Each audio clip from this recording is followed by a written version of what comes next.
أعوذ بالله من الشيطان الرجيم بسم الله الرحمن الرحيم يا أيها الذين آمنوا إذا قمتم من الصلاة فاغسلوا وجوهكم وأيديكم إلى المرافق وامسحوا برؤوسكم وأرجلكم إلى الكعبين وإن كنتم جنبا فطهروا. په سفر کې حضرت المؤمنین د نبی علیه السلام سره تللی، بیا د شپې آخره حصه کې چې دا پیشلمي وخت و دی بارېده روانېده د دغه ځای نه دې د غاړې نه امیر ولیدلی. هغه خوب ورتلو په دا لارې چې هلته یې اوښ خې کېدو، د امیر یې اوږد و، سړي چې دا خوب کې سر داسې زنګېږي نو د اوښ د ټېدن حال شو، نور هم داسې شوی دی، د امیر یې د غړۍ نه لوېدلی، دغه د اوښ د ګونډو سره درته لاندې شوی. چې کله سهار ټیم کې بارېږي دغه ځای نه دې چې ځان غاړې ته لاس کړو چې امیر نشته. دا هغه د اف واقعه نه ده، دا بله ده. نو نبی علیه السلام ته ویلي چې ما امیر نشته. نبی علیه السلام د دې په ورانه سهار ورکېږي، دا خلکو ته ویلي صحابه ته تاسې د خپلې مور امیر وغواړئ. ده دلته سر کېښی، ویده شو. صحابه ګرځي ګرځي ګرځي، امیر درک نشته. سپېدې راوچاودې، اوبه نشته، په قافله کې هم دومره چې اودسونه په وکړي، هلته چینه مینه هم نشته. خلک راغله حضرت ابوبکر صدیق رضی الله عنه ته چې دا نور دې داسې کار وکړو، اوس نبي علیه السلام موږ ټول لمونځونه به قضا شي، اوبه نشته. دا ویل چې نبي علیه السلام په لیمه په ورانه سر مبارک ایښی ده. حضرت ابوبکر صدیق صاحب راغی، ما ته یې خشکې شروع کړې او په د عین خشکو کې داسې داسې ویلم، داسې خوږېدم چې مرګ ته یې ورسولم، خو د دغه د وجې نه ښورېدم چې د نبي علیه السلام سر د ما په ورانه و چې هغه ویښ نه شي. خلک ورخطا شو چې لمونځ قضا شو، اوبه نشته. الله آیتونه نازل کړه چې لمانځه ته جګېدی، اودس کې اول د اودس طریقه ذکر کېږي، بیا وروسته ذکر کېږي چې که اوبه نه وي بیا تیمم وایي. تیمم اجازه وشوه. حضرت زید بن حضیر ورته ای آل د ابوبکره، یو غم نه ده، یو شی نه ده چې په تاسې پېښ شوی ده او امت ته خیر نه یې پکې. هر مشکل چې تاسې ته جوړ د خدای ټول امت ته د خیر لار کې خلاصه کړې ده. نو اول د اوداسه خبره وکړو. ربي کریم یې چې کله لمانځه ته مجګېدی، اراده مو د لمانځه وکړه او بې اودسه وایي، دا خبره به تقدیري ورسره بې اودسه وایي. نو اودس به کوي، په اوداسه کې مخ پرېمینځل، د لاسو پرېمینځل تر څنګلو او د سر مسحه، د پښو پرېمینځل تر بیډیو، دا څلور فرض دي په اوداسه کې. د مخ پرېمینځله فرض ده. مخ شرعي لحاظ دغه د سر ویښتانو نه رالاندې چې دا ویښتان ختم شي، دا سپین پوستکی شروع شي، دغه ځای نه لاندې تر زنې پورې، د یوه غوږ نه تر بله غوږ، دا ټول مخ ده. د دغه مخ پرېمینځل په نر او په ښځه باندې فرض ده. چې بې د عذر نه یو ویښته غوندې ځای وش پکې پاتې شي، اودسې نه صحیح کېږي. په دغه کې لږ د ښځو هغه چې اوس کوم کتاب لیکلی، دا شیان مسایل هم شته پکې. ښځو کې وایي دا نقصانونه د مخ په مینځلو کې وي، پزه سروۍ کې د دغه سروۍ پرېمینځل هم بیا په فرض دي په اوداسه باندې. خو چې ټیک یو خله یو شی نه یې پکې ایښې، په مخ اوبه اچې، دغه اوبه نه ننوځي هلته، بیا اودس نه صحیح کېږي. داسې یو شی به وي چې پکې ویښوري، عینن مابین ته اوبه ورننوځي. دوم نقصان د دې دا وي چې دی خو ویښتان دي، بیا د قومونو مختلف رواجونه دي. په بعضې قومونو کې رواج دا ده چې دغه ښځې د پیغلتوب په وخت کې چې تر څو ودېږي په دغه ځای ویښتان پرې کوي. د ښځې دپاره خو د ویښتان پرې کول نشته، خو رواج جوړ شوی دی د خلکو په دغه ځای ویښتان پرې کوي، دغه ټنډه ټوله په ویښتانو کې پټوي. نو وایي دلته چې دوی مخ مینځي، د مخ په مینځلو کې دغه د ویښتانو لاندې ځایونه وستر پاتې شي. یا د ډېرو قومونو رواج ده چې دا واده شوې ښځې سر جوړوي، کوڅۍ کوي یې،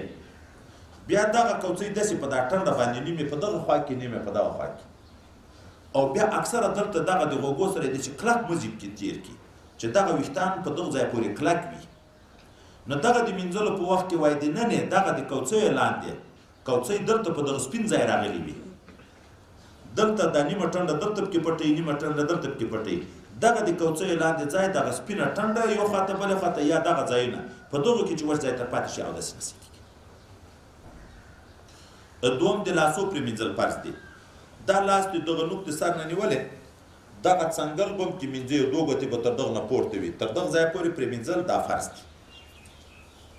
اوس په لاسو مینځلو کې ډېر نقصانونه دي. ښځو ډېر دي د سړیو هم لږ لږ شته. اول سړي بعضې ګوتې استعمالوي.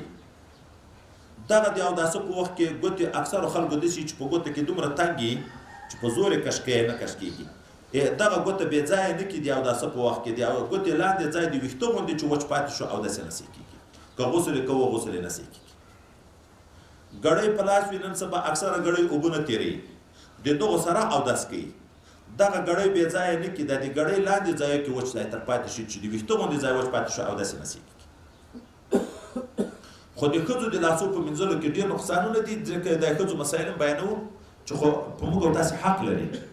چې دنیا خلک هم د دغه د لارې نه تر خبر شي او موږ او تاسې هم د خپلو کورو کې دا بیان وکړو. د ښځو څو نقصانونه په لاسو مینځلو کې دي. بعضې ښځې نوکان زر زر نه پرې کوي چې نوکان یې غټ وي وایي اوړه خو شته کې دغه اوړه چې په دغه نوکانو کې بند شوه بیا وچ شوه بل وخت چې اودس کوي نو دغه د نوکو د اورۍ مابین چې د اوړو نه هغه خوشته کړه شوي اوړو نه ډک پاتې شوي وي وچ وي نن یې اوبه نه ور پرېږدي چې ورننوځي دا ځای چې وچ پاتې شو اودس نه صحیح کېږي. خیرن نوکان که د سړي دي که د ښځې دي چې اوړه نه وي پکې بند خیره وي پکې ګوره چې دا نوک لږ غټېږي هلته تور خیره شروع کېږي. دغو سره اودس مکروه ده کېږي اوبه ورسېږي دا خیره یې نه منې کوي. خو د وړو سره چې وړو کې بند شي هلته بیا بیخي اوبه نه ورسېږي اودس بیا بیخي کېږي نه. دوم ښځې اکثرو ځایو کې رواج ده په دا نوکانو یو قسم سور رنګ استعمالوي. یو خو نکریزې دي د نکریزو سوروالی دا پروا نه لري. یو دا بل رنګ ده لکه پلاستیک چې پورې سریک شي داسې رنګ ده. دغه رنګ چې په نوکانو باندې استعمال کړي نه اودس صحیح کېږي نه غسل صحیح کېږي چې تر څو دا رنګ بېرته نه یې لرې کړی. بل د ښځو په لاسو ګوتې ډېرې وي. د نر دپاره خو یوه ګوته د سپینو زرو چې تر مسقال هم کمه وي د ښځو په شکل نه وي روا ده. د ښځو دپاره خو ډېرې روا دي. اوس په یوه ګوته هم دوې ګوتې په لاس وي. اما د اوداسه په وخت کې د غسل په وخت کې بې ځایه کوي نه. هغه ځایونه د لاندې چې وچ د ویښته غوندې ځای وچ پکې پاتې شو اودس غسل یې نه رسي. د ښځو بل په لاسو کې بنګړي وي ډېر باوګان یا بنګړي وي دې ته استعمال روا ده ځکه زینت د ښځو دپاره روا ده. خو د دغو بنګړیو لاندې یا د دغه غټو باوګانو هغه د سپینو زرو بعضې جوړ وي بعضې چیشتې جوړ وي دغو لاندې چې د ویښته غوندې ځای وچ تر پاتې شو اودس او غسل یې نه صحیح کېږي. نو د مخ پرېمینځل فرض دي. دوم د لاسو. دریم د سر مسح. د سر مسح په د سر په ویښتانو به لاس تېروي. د موږ په مذهب 4مه حصه د سر مسح فرض ده. په ټول سر خو سنت ده په 4مه حصه فرض ده. خو دغه به په لانده لاسونه په ویښتانو تېرېږي. بعضې خلک نران پټکي په سر وي آدابو د اوداسه نه دا ده چې سر به لوڅوي د آدابو نه یې دا ده مستحباتو نه. خو دا چې سر لوڅ نه وي پټکی په سر وي چې مخ یې پرېمینځو لاسونه یې پرېمینځو چې د سر مسح کوي نو اکثره دغه لاسونه چې لانده کړي بیا په دغه لاسو پټکی هم پورته کړي. پټکی پورته کړي ګوتې کله ویښتانو ته ورسېږي کله بیخي ور ونه لګېږي بېرته یې کېږدي. په دغه مسح نه صحیح کېږي. ادب خو دا ده چې پټکی به لرې کړي چې په ټول سر مسح راشي داسې شکل باندې چې دلته دا لاسونه داسې کېږدي شاته یې ورسوي د شا د طرف نه بېرته دلته مخ ته راورسوي بیا دغه 2 ګوتې داسې په دغه اوږو کې راتاو کې مابین کې کېږدي دغه 2 ګوتې شاته تاو کړي نو استیعاب د ټول سر راشي. دا داسې نیول لرې لرې نه ټولې ګوتې داسې په سر طریقه سره بېرته بیا تر دغه ځایه پورې او بیا داسې په اوږو کې چې پټکی په لاس وي داسې پورته کړي خو بیا وایي په ټول سر مسح خو هسې نه راځي. خو کله په بعضې ویښتانو هم سر لاس ونه لګېږي داسې پټکی چیږي او بېرته یې کېږدي. اول په پټکی ګدي که نه وي بیا دې وایي پټکی په یوه لاس پورته کړي دا بل لاس دې داسې په سر راتاو کړي په دا یوه لاس مسح خو په ټول سر دې راتاو کړي چې په ټول سر باندې مسح وشي. ښځې اکثره وایي چې د سر مسح کوي د هغو د سر مسح اکثره داسې چې دا ټیکری داسې ونیسي پورته یې کړي بېرته یې کېږدي چې په ویښتانو باندې لانده لاسونه ونه لګېږي مسح نه ده شوې. موږ په مذهب 4مه حصه پورې به په ویښتانو باندې لاس تېروي. دا د سر مسح او د پښو پرېمینځل تر بیډیو بم کې مینځي. د دغې وجې نه دغه د ګوتو په مابین کې به هم داسې ارشاد طرف نه داسې خلال کوي. دغه کنکۍ ګوته به داسې پکې ویې په دا ټولو ګوتو کې چې لاندې وچ ځای پاتې نه شي. د خشنې ګوتې د ښۍ پښې نه به شروع کړي تر خشنې ګوتې د چپې پښې پورې. دغه خلالول که بعضې داسې ګوتې وي لکه دا بعضې خلکو دا ګوتې داسې سره اوښتي هلته خلالول واجب دي، ځکه چې اوښتې ګوتې چې ته خوارۍ پورې ونه کړي دا مابین کې ځایونه وچ پاتې کېږي. او چې ګوتې سره اوښتې نه وي نو دلته بیا خلالول د ګوتو سنت دي. دا د لاس د ګوتو خلالول هم سنت دي د پښو، خو د لاس په اول مینځلو کې چې د اول 3 وارې لاس چې اوداسه ته مینځي مسنون خدا ده چې مخکې د مزمزې نه به اول سړی لاسونه مینځي، په یو وخت کې به دا لاسونه د پرې مینځل داسې به دا ګوتې سره نه باسي. په دا اول مینځلو کې د هغه 3 وارې چې لاسونه مینځل کېږي چې دا ګوتې هم داسې سره نه ایستي دغه خلال د ګوتو د لاس ته. او د پښو بیا د پښو په مینځلو کې چې د لاندې طرف نه یا که لاندې نه شو کړی د بسیره طرف نه داسې، خو چې ګوتې پراخې اوبو یقیني رسیږي مابین ته که بیا خلال ونه شي اودس خو صحیح کېږي خو مستحب پاتې. دا د اوداسه طریقه. بیا علاوه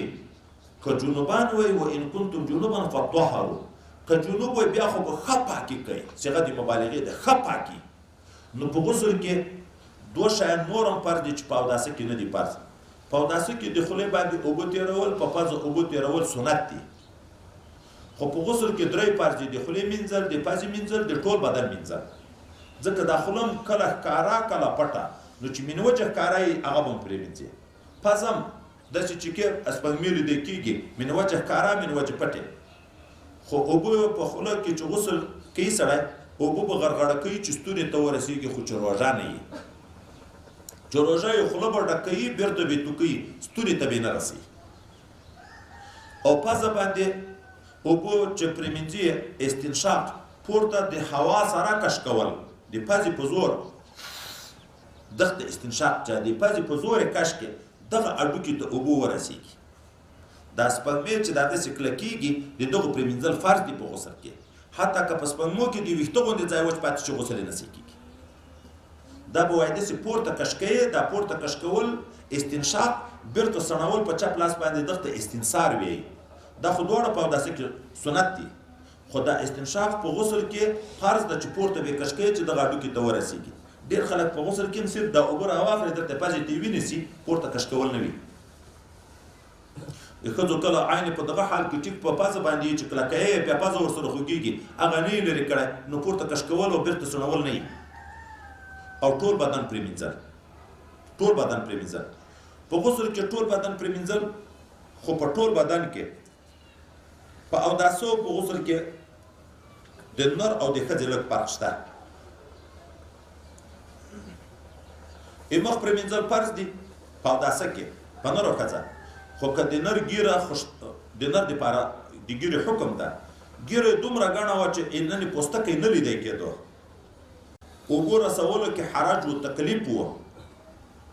نو بیا خلالول د ګیرې دي. د ګیرې برسیره ویښتان چې دا د مخ په انداز دي، دا ګورئ دا مخ داسې کې چې دا د مخ سره نښتي دي، د دغو پرې مینځل د برسیره نه فرض دي. دغه پرې مینځل قایم مقامه د هغه لاندې پرې مینځلو ګرځي. دا د لاندې ګیرې پرې مینځل دا مسنون عمل ده. خلالول پکې مسنون عمل ده چې اوبه واخلي داسې کېږدي او بیا داسې ګوتې پکې ننباسي. دا په اوداسه کې. په غسل کې په نر د ویښتانو پرې مینځل هم فرض دي، د ویښتانو د لاندې مځکې پرې مینځل هم فرض دي. دا مسترسل ویښتان چې دا کوز زړېږي دا به هم پرې مینځي او پوستکي ته به هم اوبه رسوي. د سر کڅڼې وي د نر دا مسترسل دا ویښتان چې زړېږي دا به هم پرې مینځي او د سر پوستکی به هم پرې مینځي. اما ښځې چې د هغو غسل دا سر پوستکي پرې مینځل په فرض دي، دا د لاندې ویښتان را زړېدلي د دغو پرې مینځل په هغو فرض نه دي. لحاظه که کوڅۍ وي کوڅۍ خلاصول په هغو نشته. خو نبی علیه السلام ښځو ته چې د اوداسه طریقه ښیي، که کوڅۍ یې کلکې وي بیا داسې طریقه ورته ښیي. پیغمبر علیه السلام ښځې ته ام المؤمنین ام سلمه رضی الله عنها د نبي علیه السلام بیبي مبارک ورته وایي چې د ما ویښتان ګڼ یې، کوڅۍ مې کلک یې، زه چې غسل کوم څه وکړم؟ هر وخت کې کوڅۍ خلاصولو کې خو تکلیف وي. نبي علیه السلام ورته لږ اوبه په سر لږ لږ تویوه، دا هرې کوڅۍ بیا داسې کلکوه، دا خپل لاس مبارک ورته کړي داسې د هره کوڅۍ بیا کلکوه چې اوبه لاندې یو وارې ورسېدي یقین شو چې پوستکی لوند شو پس د هغه نه بیا 3 وارې اوبه په سر توی کړه او هغه ویښتان چې چوټۍ دی ورته وایي خلاص ویښتان یې کوڅۍ نه دومه بیبي مبارکه د نبی علیه السلام حضرت عایشه رضی الله عنها هغه وایي چې نبی علیه السلام موږ ته چې غسل طریقه کوه ویل لږ لږ اوبه تویوئ داسې ګوتې پکې ننباسئ په دا ویښتانو کې ګورئ په کوڅیو کې خو ګوتې نه ننوځي خو په دا خلاصو ویښتانو کې داسې ګوتې پکې ننباسئ داسې ګوتې پکې ویئ چې یقین مو شو چې د سر پوستکی لوند شو پس د هغه نه بیا په سر باندې 3 وارې اوبه تویوئ د ښځې دا د کوز ویښتانو پرېمینځل په غسل کې په دې نه دي فرض خو د سړي فرض دی د دغه وجې نه حضرت علي کرم الله وجهه وایي چې پوستکی خو به نر او ښځه دواړه مینځي فرض دي که چا د سر په پوستکي کې د نر یا د ښځې یو ویښته غوندې ځای پاتې شو وچ په غسل کې نبی علیه السلام نه ما اورېدلی دي فعل به قضا و قضا من النار چې دومره وخت په اور د جهنم سوځي د دغې وجې نه حضرت علي صاحب فمن ثم عادیت رأسي هغه به سر خیو څڼې نه پرېږدي خو څڼې پرېږدم کله به داسې پېښه وي چې د څڼو د وجې نه به یې لاندې وچ ځای رانه پاتې شوی بیا به څو کاله په جهنم کې سوځم نو دا د ټول بدن پرېمینځل په کامله مبالغه او دا مخایه بیان وګورئ ضرور وي موږ اکثره خلک ناخبرې بعضې نران یا بعضې ښځې دا د نامه غوټۍ ژوره وي د لاندې وي د چا د نامه غوټۍ خو پورته راوتلې وي د چا د نامه غوټۍ د ننې وي ننې دغه غوټۍ ته اوبه رسول فرض دي دا د نامه غوټۍ ته لہذا که سړی ناسنته و سنتي خو سنت ده خو که سړی ناسنته و غسل یې وکړو په دغه باندې اوس دا فرض دي چې د دغه پردې مابین ته څومره یې وس رسېږي د اوبو رسولو دا به رسوي چې څومره پورې یې وس و زور به پورې کوي چې اوبه د ننې ور داخلې کړي دا په فرض دي فرض غسل خواري پورې ونه کړه او د دغه پردې لاندې ځای اوبو امکان و چې ورسېږي خو دغه خواري ونه کړه اوبه یې ونه رسولې غسل یې نسي کېږي دا چې غسل سړی کوي نو مصنوعه طریقه چې اول اودس کوي استنجا ووایي په بدن که په ورانو په کوم ځای مني نښتي وو اول د دغه پرېمنځي د غسل نه مخکې استنجا او دغه پلید ځایونه چې کوم ځایونه ککړ وي اول د هغه پرېمنځي بیا دا د ورانو بیخونه دغه بیخونه دغه د پرېمنځي لکه په لاسو مینځلو کې دا د بعضې خلکو دغه د ګوتو بندو کې نران وي که ښځې بعضې خلک دا کاروباري خلک د لاس پوستکی ډېر کلک وي د ژمي په موسم کې بیا کله خیرې میرې ونیسي د دغه خیره دغه مابین دا په بندو کې هم ګورې داسې لیارې دي کله دلته خیرې نښتي د لاندې اوبه نه پرېږدي په اوداسه کې دي که په غسل کې دي دغه ځایونه به هم پرېمنځي نر ده که ښځه که اودس ده که غسل ده ځکه یې لاسو پرېمنځل خو په دواړو کې فرض دي نو وایي دغه براجم دغه بندونه چې هغه په منځ کې خیرې میرې نښتي د لاندې اوبه نه ورسېږي بیا خو اودس نه صحیح کېږي نو دا به هم ځان ته مینځي هغه مغابر د ورانو بیخونه به ځان ته مینځي اهتمام به د داسې ځایو ډېر کوي چې خیره ډېر نیسي لکه دا خواله ډېره کوي خیره ډېر نیسي اوبه کله نه ورسېږي وایي کنتم مرضا که مریضان وایي او علی سفر یا په سفر کې وایي او جاء احد منکم من الغایت یا راغی یو د تاسې د جوابچي نه او لامستم النساء یا مو جما کړی و د خپلو ښځو سره فلم تجدوا ماء اوبه مو نه کړې پیدا او داسې که غسل ده په دواړو کې فتیمموا صعیدا طیبا قصد وکړئ د خاورې پاکې فامسحوا بوجوهکم بیا مسح وکړئ په مخانو خپلو و ایدیکم په لاسو خپلو منه د دغه خاورې نه د تیمم په وخت کې په لاس به ګوتې نه وي په لاس کې به سات د ښځې بنګړي منګړي نه وي که داسې شی و چې لاس برسېره مسه په تیره کې لاندې ته مسه ونه رسېده ګوتې په لاس وه یا ساعت په لاس و اوس اوبو کې خو امکان شته چې سره له ساعته د ننې اوبو ورسېږي خو لاس خو نه ورننوځي دغه سره تیمم بیا نه صحیح کېږي دا به لرې کوې د پزې ټیک میک چې وي دا شیان به لرې کوې نو په ټول مخ په مسه کوې او په لاس په مسه کوې تر دغه څنګلې پورې دا د تیمم که د غسل ده که تیمم د اوداسه د دواړه یو شی دي خو چې د عذر د وجې نه تیمم روا شو اوبه نشته په قدر د میل باندې لرې دي سفر ده کوشش خو به کوې چې د اوبو پوښتنه کوې خو نږدې نه شوې پیدا که د لیارې نه یو طرف ته 1 میل لرې دي چې تا کو راتګ 2 میله تر جوړېږي تا ته اوس روا ده چې تیمم ووایې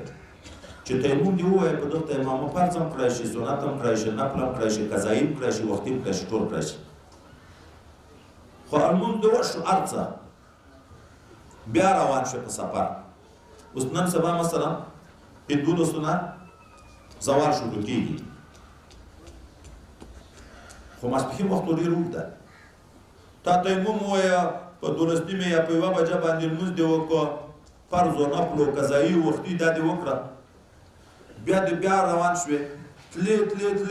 2 نیمې بجو ته یو بل ځای ته ورسېدې چې اوبه پیدا شوې، وخت لا پاتې ده، اوبه پیدا شوې، بیرته به دا لمونځ بیرته راګرځئ چې په تیمامه دې کړی که نه، بیرته راګرځول نشته. چې یو واره شریعت اجازه درکړه د تیمامه، په دغه تیمامه دې چې کوم لمونځ وکړو بیا بیرته راګرځول نشته. که غسل دې کړی، که دې غسل په ځای دې تیمم ویلی، که دې اوداسه تیمم چې اوبه پیدا شو، نور تیمم مات، بیا دواري په دغه تیمم ځای بیا بل شی نشي کړی. دا تیمم مات شو، بیرته به اوداس کې، که د جنابت لپاره د تیمم کړی و بیرته به غسل کې، هغه تېر لمونځ دې صحیح ده، هغه راګرځول نشته. ما یرید الله، الله اراده نه لري د تاسې دپاره چې دا درته وایي چې اوداس که اوداس نه و تیمم وایه، غسل که غسل نه و تیمم وایه، اراده نه لري لیجعل علیکم من حرج چې په تاسې باندې څه تکلیف مقرر کړي، ولکن یرید لیطهرکم، الله اراده لري چې تاسې پاک کړي د سوري او معنوي خیره نه. ګورې په اوداسو په غسل سوري خیره، دا ظاهري خیره هم پاکېږي، دا ظاهري د بدن خیره چې دي دا هم پاکېږي، لیکن معنوي خیره چې د ګناهو دي هغه هم پاکېږي. لیکن په دغه دوه پاکیو کې فرق ده. ظاهري خیره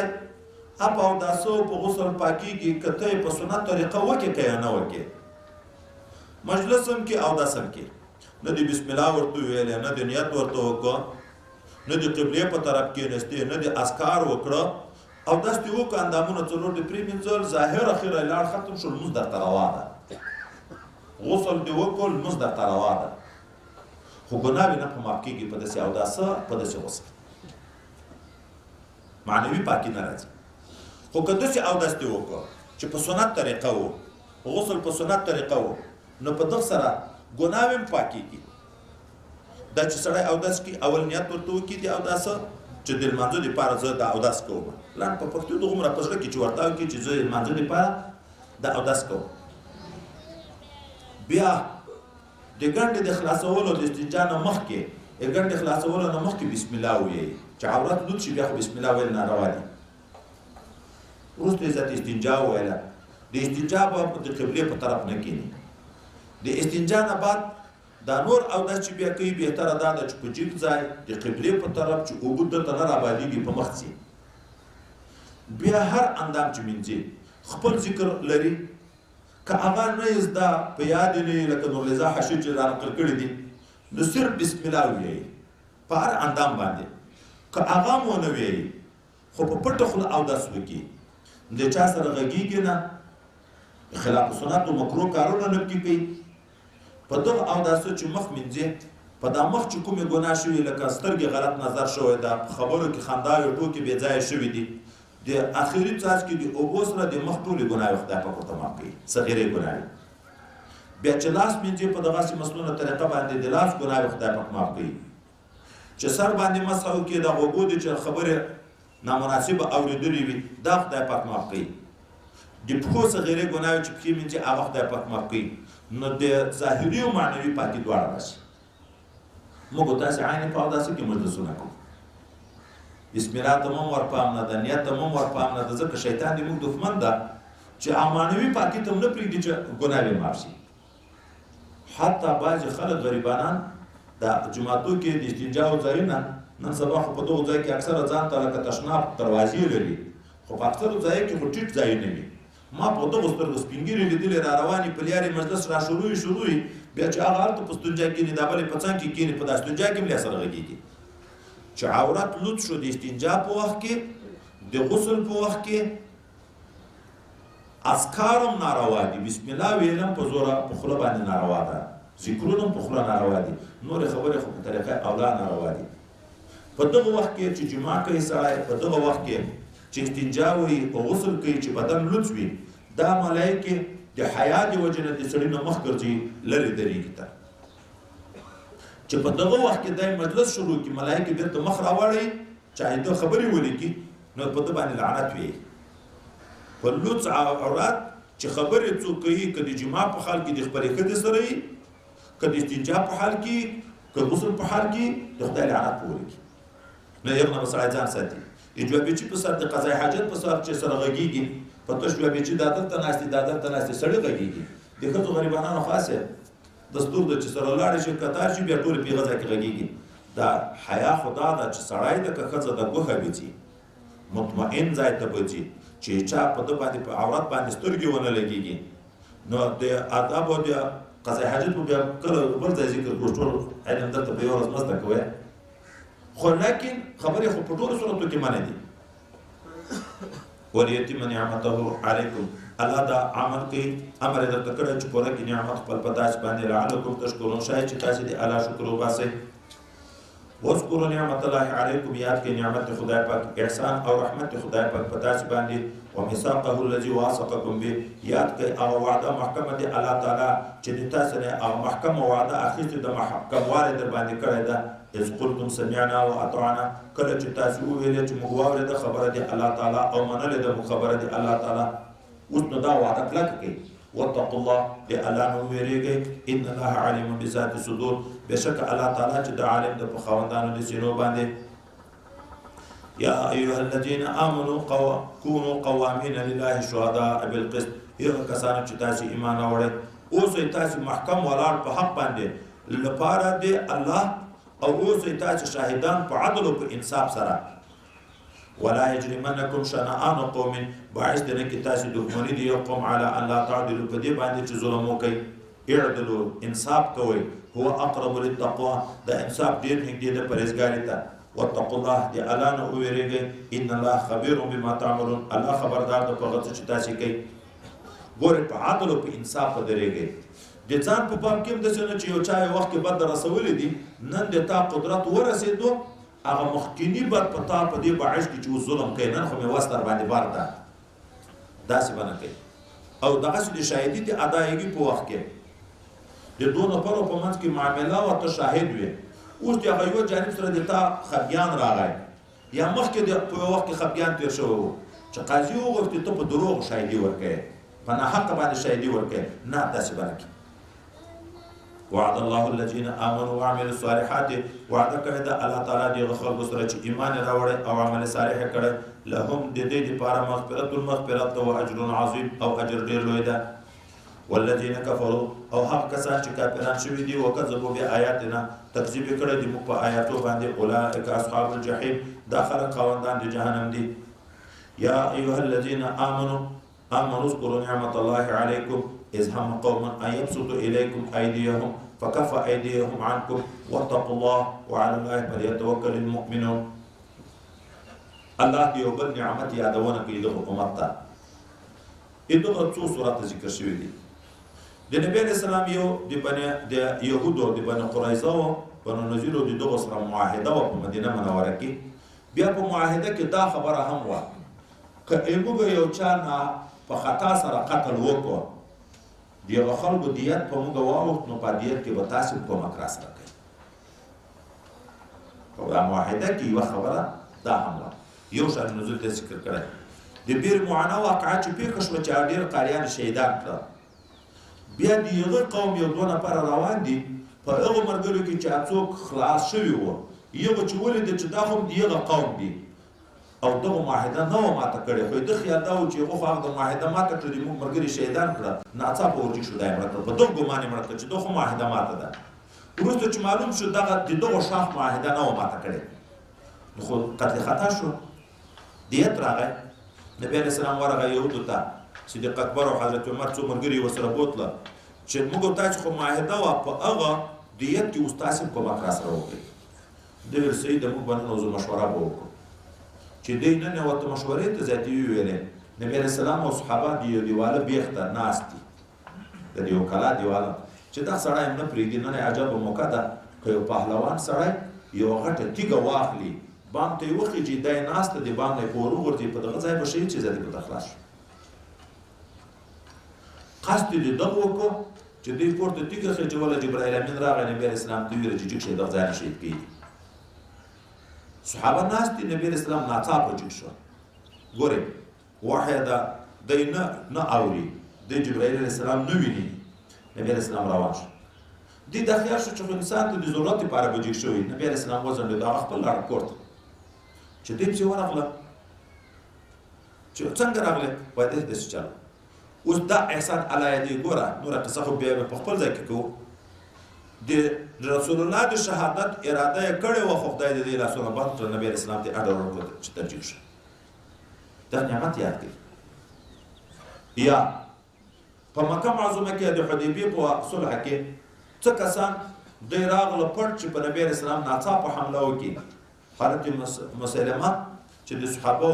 د غزمې مشر و دغه ژوندي ونیو د دې لاسونه خدای پاک بند کړي یا لکه یهودو یو وخت کې دا ویل نبي علیه السلام ته چې درځئ مناظره وکړو که تاسې حق شوی نو موږ به ایمان راوړو که نه موږ دالې ته به راوړئ 10 کسان به د تاسې وي 10 کسان د موږ وروسته بیرته دې پښیمانه شو په خپل منځ کې چې مشوره وکړه چې 10 ملګري د نبي علیه السلام سره راشي بیا خو موږ دی نشو شهید کولی اذانونه په قربانۍ وایي د شپېتو نفرو خبر نه سره اورېدی کېږي ته یو 2 نفره در سره راوله موږ به هم 3 نفره در شي دا ملایان به سره وغړي دلته یې فیصله دا وکړه چې دا ملګري به خجرې د ځان سره واخلي په 3 نفرو کې نبي علیه السلام ته سړی ځان رسوی شي نو چې کوم یو په واس ورځو دستي به ووایي شهید کېږي په دغه قوم کې یوه ښځه وه د دغه ورور مسلمان و هغه ته یې پټ حال ورکړو چې داسې مشوره یې کړې ده بیا خدای پاک نبي علیه السلام خلاص کړ یا په یوه سفر باندې مجاهدین تللي دي بیا چې بیرته راوګرځېده د غرمې موسم د خوب د آرام صحابه به کتو چې د کومې ونې به خو دښتې وې د عرب خو کچالېدلې ټولې دښتې دي کومه ونې به لږ ګڼ سیوری وه هغه ونه به یې نبي علیه السلام ته پرېښه چې د هغې لاندې دی آرام وکړي دی به تتېده تر نورو ته نبي علیه السلام د یوې ونې کې کر لاندې توره یې خپله راوځړوله په ونه کې دی د لاندې ویده شو صحابه کرام ټیټ شو لرې لرې نورې ونې دي دغو ته یو مشرک راغی چې ویلې چې نبي علیه السلام ویده ده توره هم زړېږي تیاره ورغی توره یې راواخیسته د پوښ نه یې ورته ویسته چې نبي علیه السلام به راویښ شو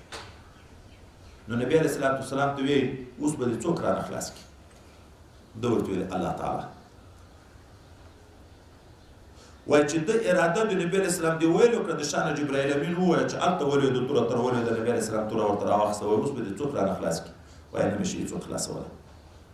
نبي علیه السلام صحابه راوغوښته